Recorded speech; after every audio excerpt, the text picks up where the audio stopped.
Hey guys, it's Michaela Lovin here. Today I am going to be doing the author origin story tag, originally by Evie Driver. I was tagged by Petrie, and I am also going to tag 4 or 5 more author tubers in the comments or in the description down below, and I will also mention them at the end of this video. You can find everyone's links down in the description box. It's going to be Evie Driver, my friend Moon Petrie, and the other author tubers that I tag at the end of this video.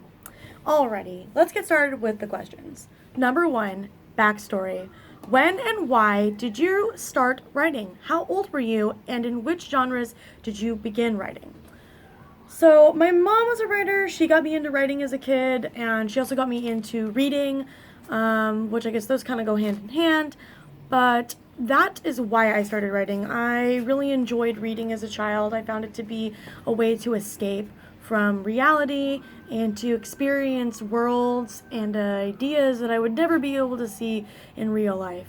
I was probably around like 8 or 9 when I started, hardcore trying to write stuff, poetry mainly, but also the first story I ever wrote that I showed to other people was for a school project in 6th grade, and it was a contemporary fantasy. So I guess you could say fantasy, probably lots of fantasy. Number 2, protagonist. What was your first main character like? How have your tastes and muses changed since then? My first main character was literally myself. It was a self-insert. I don't recommend that to any author, but it's common for your first project or novel. So I'd have to say my tastes and muses have changed in that I don't enjoy writing self-inserts. I like to put aspects of myself in some of my characters, but I do not want a recreation of yours truly in any of my books, especially because I like to write really terrible people, and don't fit in that category. At least I don't like to, I like to think I don't. So I guess because of that, my tastes and muses have changed because I don't want to write self-inserts. I'm not in for that. Number 3, antagonist. What's the worst writing advice you've ever received? And what was your first rejection or confidence-breaking experience like? I find that writing advice comes in many different forms, and I do not like to think of criticism as a bad thing, even if it is delivered in a way that's hurtful. As long as the intent is to be constructive and there is a jumping off point from whatever the advice is, I think it's good advice. That being said, I've definitely received quote-unquote bad writing advice before. When I was in school, I would have people who would steal my notebook and read it without my consent, or, would just say mean, hurtful things and tell me that I should give up on writing. And I would say that that's bad writing advice. Because it did not offer me any sort of way to improve. It did not give me any sort of criticism, constructive criticism. It was simply said to hurt my feelings. So I think that criticism is good, but only if it's constructive. So if you're just saying, well, your book sucks and you should give up on writing, I am not even going to pay attention to the second part, and I'm probably going to ask you more about the first part. Why do you think it sucks? Tell me why. What do you think it needs? What do you think it lacks? What do you think I need to work on? Anything. And what was your first rejection or confidence-breaking experience like? I don't know if I can remember exactly the first, but I can remember the first one that impacted me the most, and it was probably the most truly recent one.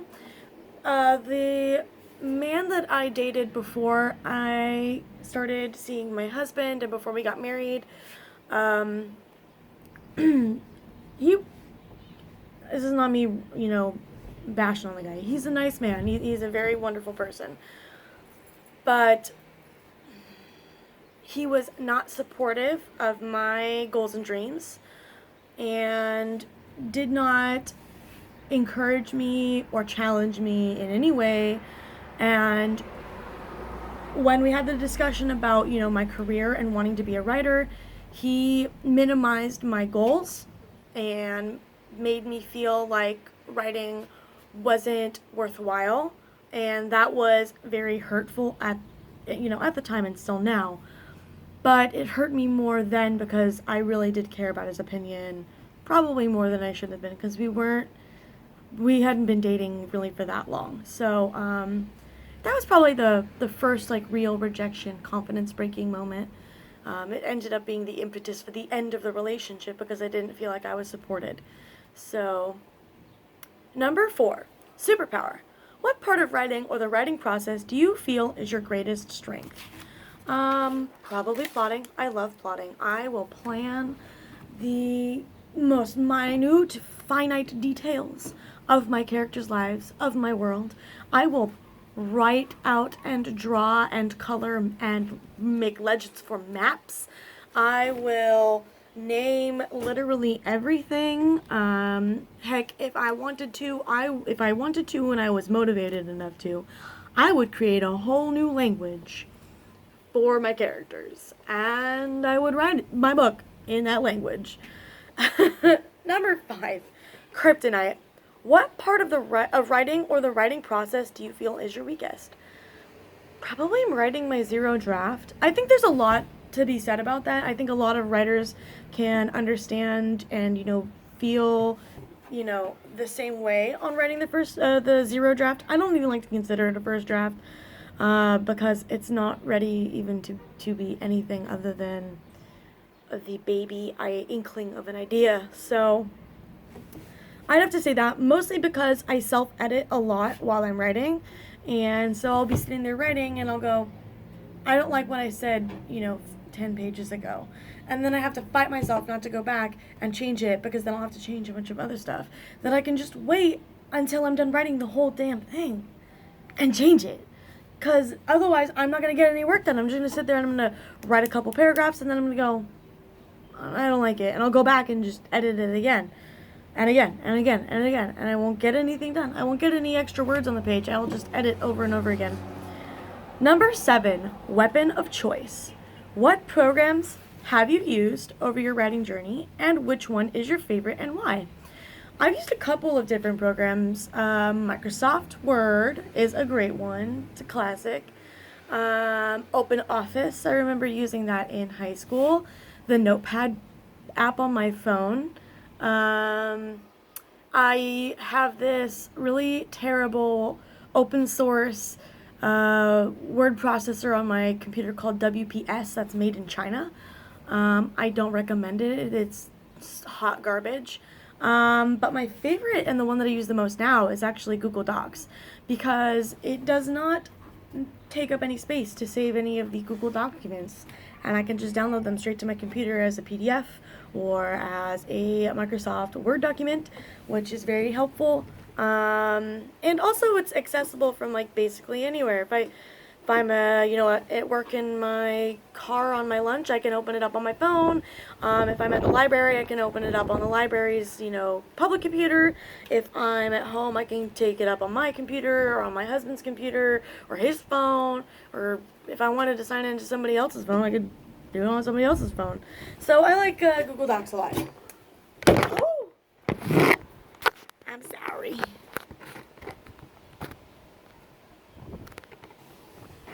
Number 8, trusted psychic. Every Batman has his Robin. What is your favorite companion to cuddle or consume while writing? Has this changed over the years? And if so, does this also differ between daytime and nighttime?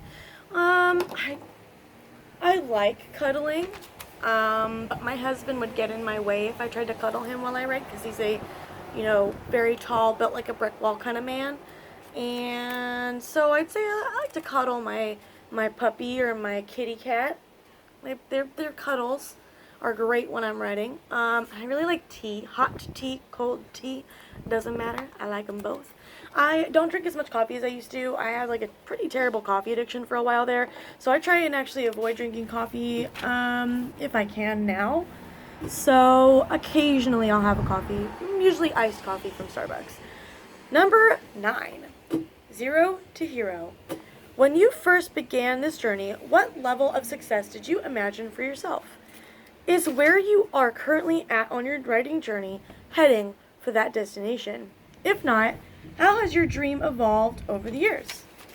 You know, when I was just out of high school and was still in that serious phase of naivety on the possibility of success for myself, I imagined myself being like a New York Times bestseller. Well, the equivalent of in the dramatic, in the theater sphere. Because I considered myself to be a playwright 100% and nothing else. I didn't consider myself to be just a writer or anything. So I wanted to, win a Tony Award for best play or best musical or like best book or music. Yeah, that's still something that I would like. I don't know if it's the goal anymore. And I would have to say where I am now is, I don't see why it wouldn't be on the, path for that. But I don't know if I should be worrying about that at the moment, I think I need to worry more about my goal, my short-term goals than my long-term goals like that. I'm a goal-oriented person, so my short-term goals are build my AuthorTube channel, write my first novel, share my, work with you guys. Those are my current goals, so. I'd have to say my dream has definitely gotten a lot more realistic over the years. So in the past 3 or 4 years, my goal has gotten more realistic. Number 10, remember my name. Fame. What authors helped you realize your interest or passion for writing? And what books helped shape your writing style, genre of choice, or tastes? I really loved Brian Jacques. When I was a kid, he wrote the Redwall series, which is a middle grade children's fantasy series with anthropomorphic talking animals. I also really liked Neil Shusterman. He has a lot of, creepy, fantasy, contemporary stuff. I'm not interested in writing contemporary, but I enjoy the way that he brings difficult or scary, creepy subject matter to a young adult and middle grade audience. I definitely remember being that one cringy kid. I got to meet Neil Shusterman when I was in middle school, and I distinctly remember being that weird kid that tried to hand off my freaking manuscript to a traditionally published author. Sorry, Neil Shusterman. I know that must have been strange and uncomfortable for you. Thank you for not taking it from me. It gave me the opportunity to burn it later. Number 11. Oh, wait, I didn't finish the answer. What books helped shape your writing style, genre, choice, or tastes? I love The Lion, the Witch, and the Wardrobe series. I have both read and listened to audiobook recordings of every single book in the series. And I also really enjoyed the Ender's Game series. And Tolkien. Love Tolkien. Love H.P. Lovecraft.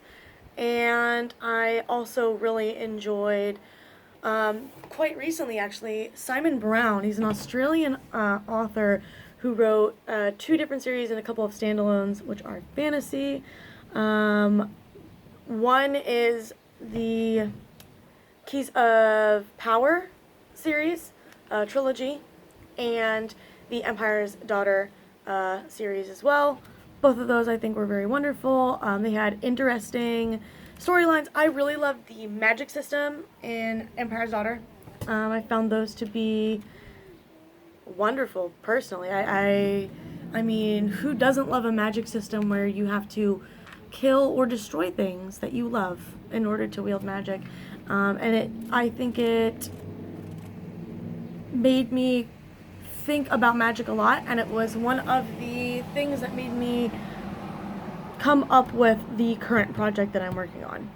Number 11, Marvel or DC? Comparison is dangerous. How has comparing your author journey to others dismantled or helped your own? Any advice to overcome this? I think jealousy is not a very big problem for me. I like to see my friends and other people that I admire succeeding, but I think occasionally I do, not saying that I wish that they didn't have success and I did, but more along the lines of asking myself why I'm not good enough, or why someone has more success than me, and why I'm not working hard enough, or my work isn't good enough in comparison to theirs. My favorite Broadway actor, his name is Christian Borle, and he once made this, said this really great quote that I like to think about whenever I start to doubt myself and feel like I'm not good enough, and get, imposter syndrome.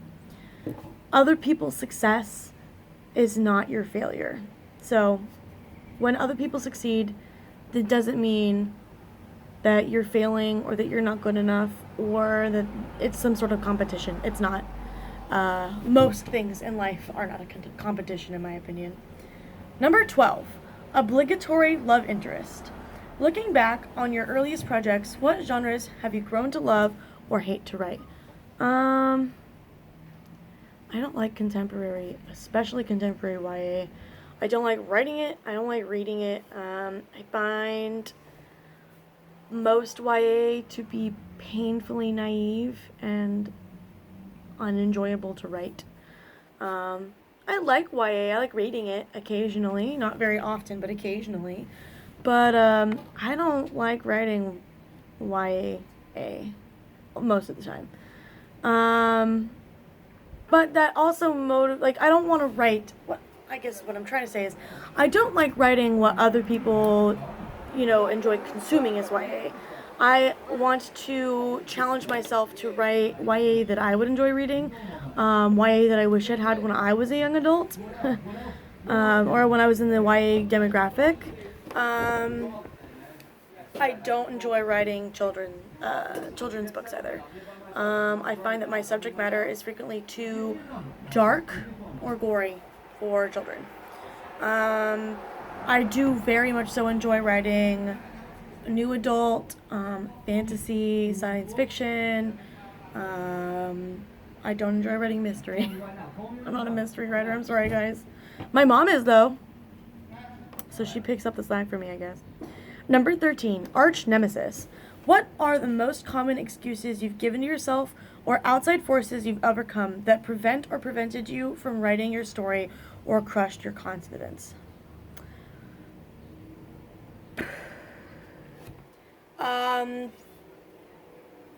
You don't have enough time to write. You aren't good enough to write. You don't have good enough ideas to write. No one will read anything you write. Those are all things that I had myself pretty convinced of. I'm very lucky to have a supporting family and an incredibly supportive and loving husband to tell me all the time that I can do it and that I should believe in myself and that I won't get any better if I don't try. I've also overcome the feeling that I'm trying to be someone that I'm not. I used to have really bad imposter syndrome when it came to my writing and it came to other things that I did. But I think I've overcome that a lot in recent years. Number 14, superhero name. When you began, did you consider using a pen name? If you're using a pen name now, why did you decide to choose it? If not, why did you choose to use your real name? So, I actually started writing as Michaela Gussler before I married my husband, but once we got married, I decided to change my writing name to Michaela Levitt to reflect my marriage. I don't know, there's just something about the idea of publishing a book and people seeing my name on that book, or on that promo poster or on YouTube and saying, oh, Michaela Levitt, she's the one that wrote that one book, right?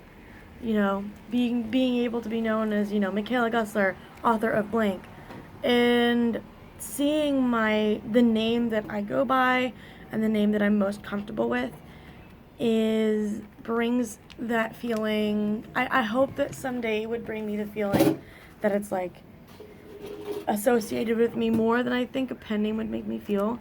But I'm sure that if I were to have chosen to go with a pen name, or if I were to choose to go with a pen name, that I would be able to become comfortable, so comfortable with that name that it would feel like my name that I go by in normal life, and you know, my regular day to day. But that being said, I have considered going into other genres which are very far from my normal kind of like scope of work. And if I were to go into other ideas or other genres, I'd probably consider using a pen name for those projects, just so that they don't, you know, confuse readers when they go, oh, well, she wrote this fantasy novel and this supernatural mystery. So I don't want to completely rule out the pen name idea. But at the moment, I prefer to go by my actual name and attach that to my writing. Number 15, Avengers Assemble. Tag some of your favorite people to do this on their channel. So again, I just wanted to say the original author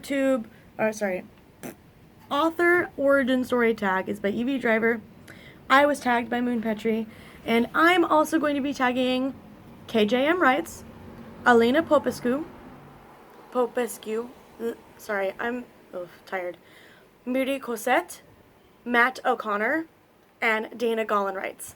So please, please, please check down in the description box down below and see all of those wonderful people's links and everything. You'll be able to see their videos and go to their pages. I highly recommend all of them.